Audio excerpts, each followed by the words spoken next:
The death toll from Hurricane Beryl continues to climb tonight. These are for both those dying from the heat because they don't have power, as well as accidents during the cleanup. Matt Doherty is live in West Houston tonight with more for us. Matt.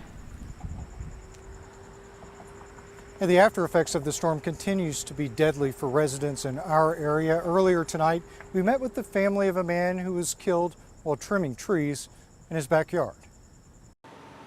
As the power outages have continued and the heat persists, the number of deaths has risen. Although the majority of the latest deaths associated from the storm were due to hyperthermia, residents are also dying from accidents during the cleanup.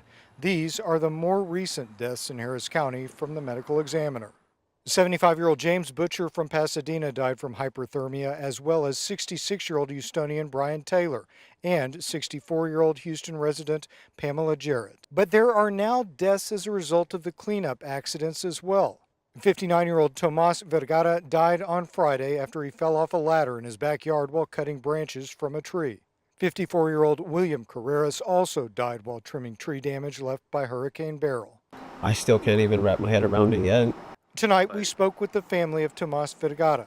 Tomas's son Eduardo was in the backyard helping his dad with the cleanup on Friday morning. He says his dad was on a ladder cutting the limbs from this tree when he fell. I heard that he wasn't breathing no more, so I started CPR.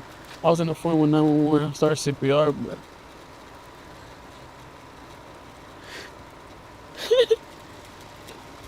Tonight, Tomas's wife has a message. Que siempre tengan mucho cuidado porque She wants to tell those who are cutting trees to always be careful because you never know what could happen. Montgomery County is also reporting 3 post-storm deaths, as well as Galveston County, where they say there have also been 3 deaths. Lynn?